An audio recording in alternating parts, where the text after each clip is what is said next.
During the past two seasons, we've seen the Charlotte Hornets enter the play-in tournament as the 10th-seeded team in the Eastern Conference, only for them to endure a couple of blowout losses on both occasions.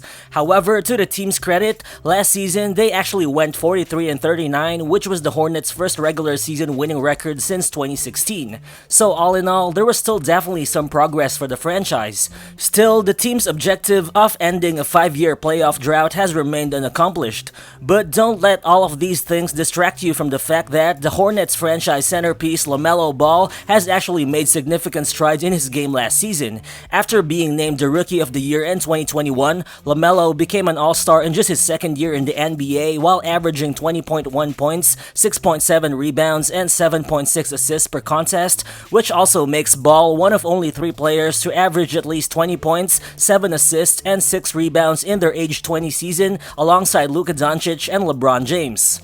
Overall, the added time on the floor has definitely helped LaMelo assert his all-around game for Charlotte, as last season, he played almost 1,000 more minutes than he did during his rookie year, while also averaging 3.2 more points per 100 possessions and raising his true shooting percentage by 1.5 points as well. But most notably, after averaging the 3rd most points per game for the Hornets as a rookie, last season, LaMelo was just narrowly edged out by Miles Bridges as the team's best scorer. While LaMelo is expected to miss some time to begin the season as he suffered an ankle injury, and without a doubt, there are still a lot of questions to be asked about his game, particularly in terms of his defensive focus and turnover rate, things which are also bound to improve in time. But the most important thing is, based on watching his game and witnessing his developmental trajectory, it seems to me like LaMelo Ball could really take another huge leap next season. So what's good guys, it's LiAngelo Balls here, and today, we'll look into the layers of LaMelo Ball's improved game and how he can actually further take the next step for the Charlotte Hornets. But before we continue, if you guys happen to enjoy the video, please do hit that like button or click that subscribe button. It only takes a second of your time, but it will be much appreciated. Let's get to it.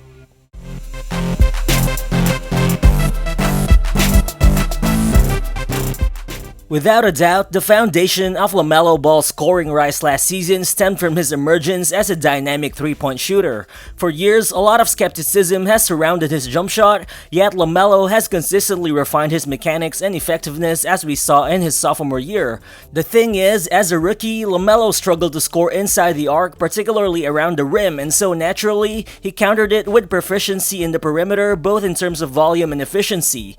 After 3-pointers only consisted 38.8% of his shot volume as a rookie, last season, he increased his 3-point rate to a whopping 45.1%. And the results were actually really good as he also upped his 3-point percentage from 35.2 to 38.9%. As you can see, compared to his rookie season, LaMelo took 304 more 3-point attempts and converted 128 more outside shots as a second-year player. That's actually a massive jump for a guy who wasn't even respected as a 3-point shooter entering the NBA. Plus, you can really understand how good LaMelo's outside shooting has been when you consider that among all 23 players who attempted a minimum of 500 3-point shots last season, LaMelo's 38.9% mark ranked as the 3rd best in the entire NBA, only behind Desmond Bane and Patty Mills. Overall, his growth as an outside threat illustrates how much of a malleable offensive player LaMelo really is. He can flow through ball screens or handoffs and shoot on the move, he can spot up from behind the arc with extensive range, and his space creation for step backs has also been tremendous. Here, watch LaMelo use a ball screen to his advantage. McCollum goes under the screen just for a bit, but that's enough time for LaMelo to be able to launch from deep range. Here, LaMelo uses another ball screen. DeJounte Murray is able to stick with him, but watch the quick behind the back dribble, which creates space for the nice step back 3.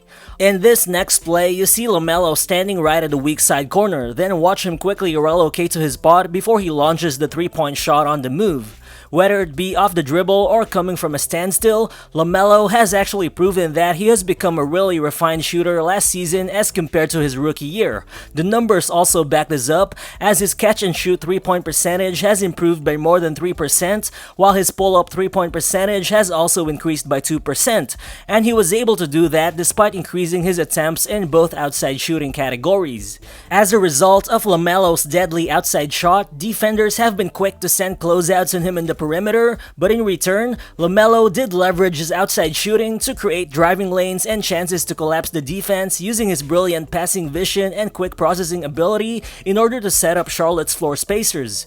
Problems arise, however, when LaMelo himself needs to score on those possessions inside the arc. As a rookie, he only made 48.9% of his 2-point attempts, while last season, it wasn't any better at 46.2%, both of which are numbers below the league average. Also, you can see the disparity of his inside and outside game as he produced 1 point per possession on shots at the rim and 1.13 points per possession on 3-pointers last season. Well, sure, this is partly because of his excellent 3-point shooting, but I think it also highlights his problems when finishing at the basket.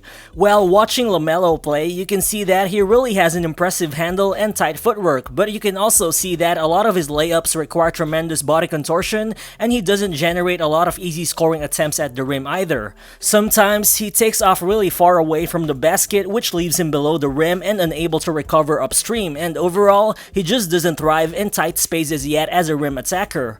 While I think adding some changes in speed once he's attacking downhill could definitely help with his interior finishing, but overall, we're talking about a 6'7" guard with ball creativity and solid touch, so I believe it would only be a matter of time before LaMelo figures out the best ways to score at the rim more efficiently.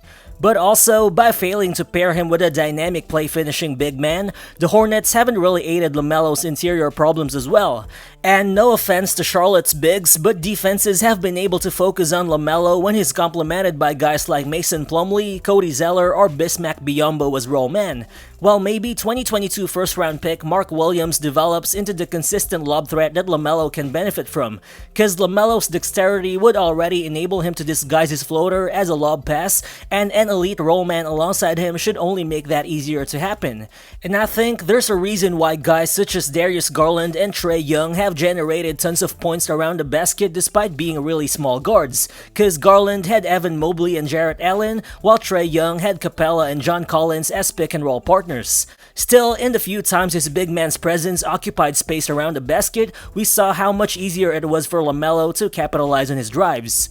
Here, it's a typical pick-and-roll play between Ball and Miles Bridges. Watch LaMelo use the threat of his roll man in order for him to drive past his defender as he finishes the tough shot right at the rim. Here, LaMelo uses the screen from Plumlee. You can see Plumlee having space advantage against Horford, which LaMelo utilizes to take off as he finishes the acrobatic shot against two defenders. Well, again, he's not yet a consistent interior finisher, but one thing I've really noticed about LaMelo last season is how he has grown in terms of playing through contact and handling physicality, which are things that he can definitely build around in terms of his interior scoring. While lengthy and quick defenders still bother him inside the arc, and in response, Charlotte ranked among the top 5 in transition frequency in the NBA over the past 2 seasons in order to amplify LaMelo's open court creativity and to hide some of his flaws in the half court.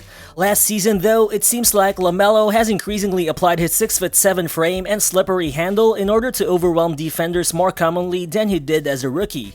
Well, the film is a mixed bag, but I really like that LaMelo is starting to figure things out in terms of fighting through physicality as an oversized primary initiator. Here in the half court, watch how he probes Devin Booker's defense and the tag by Mikal Bridges as he uses his handle to get to the rim before finishing against contact in the interior. Again here in the pick and roll, watch him leverage his speed and handle against the wide body of Hernan Gomez before he transfers the ball to his left hand mid-air for the tough acrobatic finish.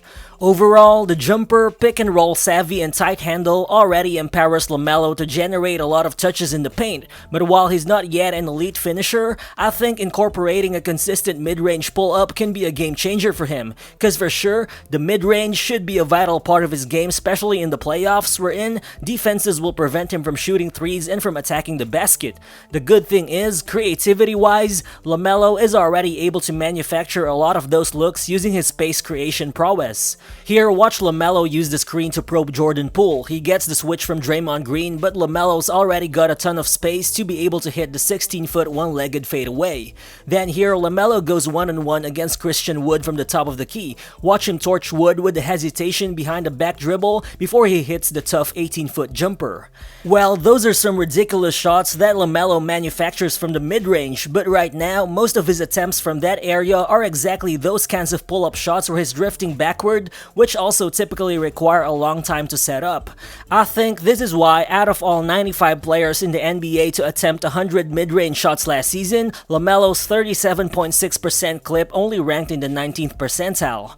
But I think you gotta love the fact that his handle, shooting touch, and creativity are already solid starting points for his in-between game, and further refining his core stability and footwork when attacking downhill should only boost his mid-range efficiency, which is something I expect him to get better at this upcoming season as a third-year player. Well, I started paying attention to LaMelo Ball's game in 2019 back when he was playing in the NBL for the Illawarra Hawks. Back then, I was blown away by his playmaking, ball handling, and feel for the game, while I had questions about his strength and potential as a high-volume scorer. Nonetheless, he became my favorite prospect entering the 2020 NBA draft, and it feels good that 2 years later, he already looks like a top 30 player entering his third NBA season. He's already accomplished being an NBA All-Star, but by further building on his three-point shooting to enter elite level status and by improving his scoring inside the arc, I think LaMelo can even become an all-NBA level guard for the Charlotte Hornets as soon as this upcoming season. So thank you guys if you made it this far into the video. Feel free to share your thoughts in the comment section below, and as always, if you're new to the channel, please consider subscribing as well. Again, this is LiAngelo Balls, and I'll see you on the next one. Peace.